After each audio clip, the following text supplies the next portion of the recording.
Hey everybody, welcome back to the I'll Do Cycling YouTube channel, where today we'll be looking at the Giro dell'Emilia. We are getting towards the last, or definitely we're inside the last 10 Super Classico races. There's plenty of Category 3 races to be coming over the next few days, so be sure to subscribe and stay tuned for all that, although I'm fairly certain that most of the people who are watching these videos are subscribed because we're all hardcore VELOGAMES fans, and this is quite a tricky one considering it's a Category 3 race. There are a lot of big names here. Obviously we've got Pogacar off of his World Champs win. He's looking pretty resplendent in his World Champs kit. UAE Team Emirates have done a pretty good job, which is pleasant to see. Pogacar is the favourite for this race. I'm sure he'll be wanting to immediately get a win off the bat in the Giro dell'Emilia in his new World Champs kit. Obviously, I think we all probably thought he was the favourite last year, but he was beaten last year by Roglic, so it's definitely worthwhile mentioning that, yes, Pogacar is the favourite, but other people shouldn't be discounted immediately. But Pogacar is the big favourite, so it makes a lot of sense to be going with him. I think it would be pretty risky to go without him, so I'd probably say you should go with him. Evenepoel, on the other hand, given it's a Category 3 race, let's just say hypothetically Pogacar wins, he gets the 300 points for the win. Evenepoel gets 270 for second place.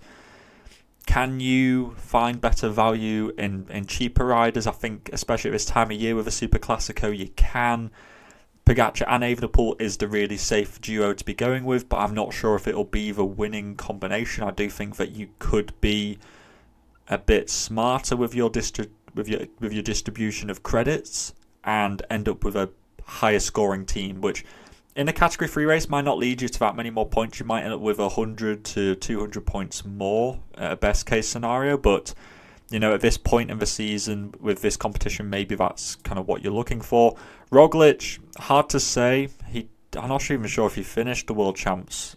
I didn't really see too much of him, mainly because Pogacar went with 100k's to go, so Roglic didn't really need to do all of much. But yeah, given that he would have had the option to basically have an armchair ride around the rest of the race, I didn't really see him at all, so that makes me a little bit cautious of picking him. Obviously he did win this race last year, so and he's won up here before in like the Giro and stuff, so it's definitely worthwhile considering him perhaps as an alternative to Evenepoel if you're looking for a big differential at this time of year.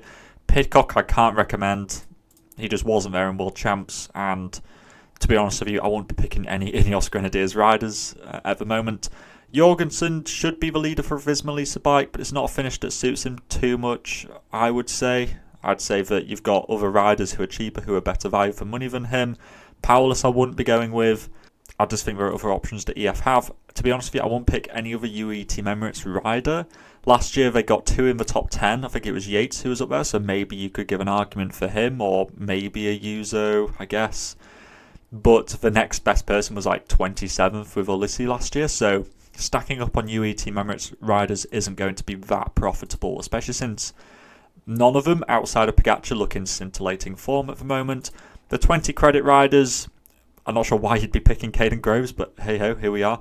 Badjoli, he tried to follow Pogacar but got spat off a wheel, but it was promising signs. At least he gave it a go. So Badjoli, certainly one who, kind of like last year where he had that big stint at the end where he was doing really well in Il Lombardia, Televalli Vallecine, and maybe like Coppa Pinocchio or something like that.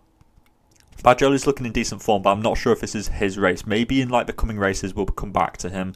Healy, again, I'm not sure how much this race suits him. He could finish inside, I'd say like 8th to 10th realistically, or maybe down to like 15th. So he's a safe one, but I just don't see him winning. I'd say that Mas is not a must-have pick, but he is a strong recommendation of mine, considering that he was 8th in the World Champs. And, Enric Mas is not renowned as a one-day racer, all in all. But the fact that he came 8th in the World Champs is a real big sign that he is in good form off of that Vuelta. So Mas, really good choice. Skelmos we didn't see actually. He DNF'd for World Champs for some daft reason. He did something in breakfast where he like pulled a muscle in his back. I don't even know, but yeah, I'd be going with Mas over Skelmos. It would be a bit of a risk to go with him. Woods, very similarly, and Simon Yates. Simon Yates did actually finish third in this race last year. But that was after finishing fourth of the Tour and then doing some other one-day races. He hasn't had that kind of form, but he could be a big differential if you didn't want to go with Mas, for example. Woods, very similarly, very good at these steep uphill finishes. It's very much like just... it's like a La Flèche Wallonne, apart from the climb is repeated a bit more frequently. So Woods is good, Mas is good, and Simon Yates is good. And yeah, I just think the other ones are maybe a little bit risky. 18 credit riders, honestly, Gaudu is actually a good choice. He's been looking pretty strong recently. Tour of Luxembourg looked alright. In the Vuelta, he was looking like almost a renewed version of himself. And in World Champs, yeah, I saw him, and he was okay. You know, he didn't do anything too spectacular, but I think this finish is very suited to him as a very light, pure climber. So Gaudu, I think, is good. Ciccone turns, yeah, I would much rather go with Gaudu, to be honest. 16 credit riders, the best one, probably Mollema, honestly. He's looking in really good form. I think Mollema could be a top 10, maybe top 15, kind of like Ben Healy, I would suspect. Formolo, I think he could maybe be a top 10, but they do have Mas here, so I'm not sure what his role is going to be, but Formolo in theory could be definitely a top 15. I see him finishing somewhere similar-ish to Mollema. And then Walter as well, you could go, just because Jorgensen I don't have too much faith in, so I think that Walter could be another option. You've got a load of quick-step riders. I think Alaphilippe was in here. I didn't just skip over Alaphilippe, did I? No, that's okay. There's Van Wilder and Van Zevenont. Obviously, Van Zevenont was looking very good in the Tour of Luxembourg, but we've got Evenepoel here, so I don't think that either of those are particularly great. Jon Izagirre, last time we saw him was in the GP of Montreal, where he was 5th. So I think that Jon Izagirre's got a pretty good shot in this race. So why not? If again, a little bit more of a differential at this time of year. 12 credit riders. Hindley, his form's building. It's looking pretty good. And I think that he will be one to be really looking out for in like Il Lombardia for sure. Maybe at this moment in time, he'll be a top 15 to top 20. It depends how much he works for Roglic. If he's given his own opportunity, he could be a top 10.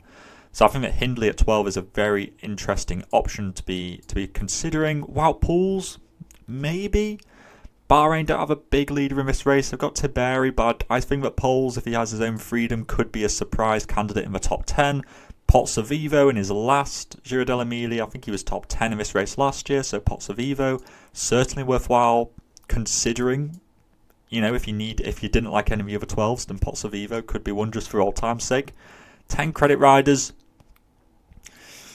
not too many to be shouting about, to be honest with you. I would say you might be considering Stephen Williams, just because he was in that move in the World Champs, and maybe he just blew all his legs off in that one move. Whereas maybe if he was raced more conservatively, he could do better. At the end of the day, he's won La Flèche Wallonne this year, and this is a very La Flèche Wallonne sort of race, so you might consider going with him. Kelderman, very similarly, if you didn't like Walter or Jorgensen, maybe Kelderman might finish top 20 in this race, a bit like Montreal. But to be honest with you, these 10 credit riders, not that great. Walter Calzoni can sometimes pull a wild result out of the bag, but I wouldn't be relying on him to be getting you, big points. 8 credit riders, Berthet, Decathlon don't have a big leader, so for sure, Berthet could be one. Fortunato as well. He's been top 20 in this race before.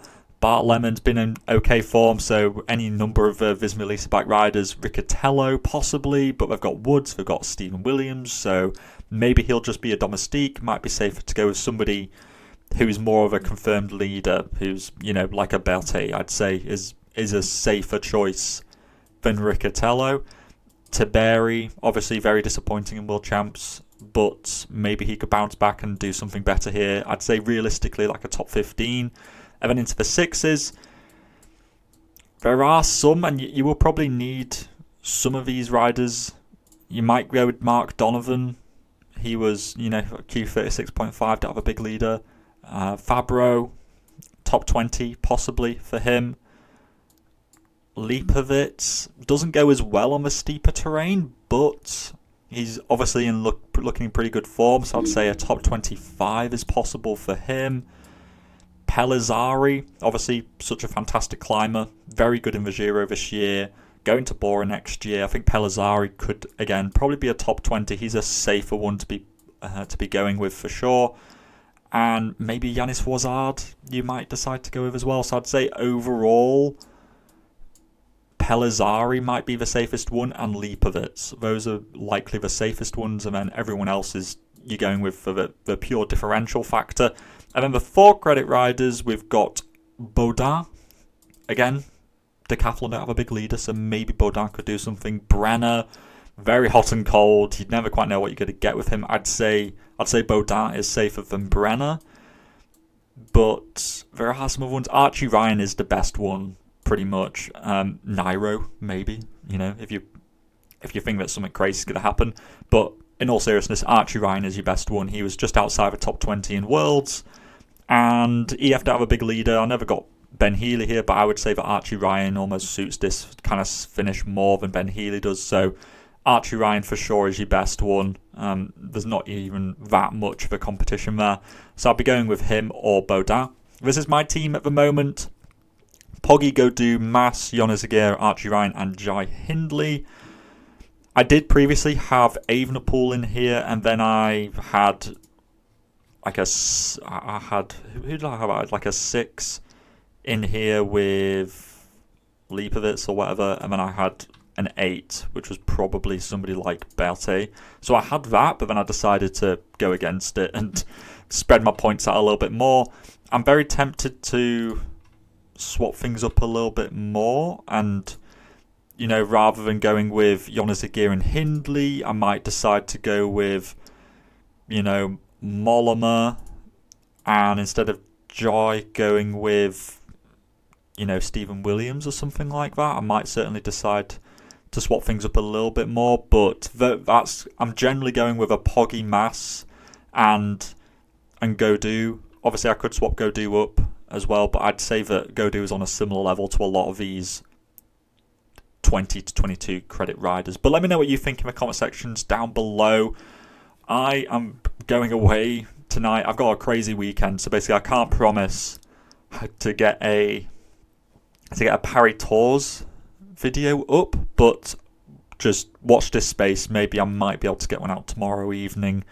But let me know what you're thinking in terms of your team construction in the comment sections down below, and all there's left to say is to stay safe out there, and I will see you in the next video.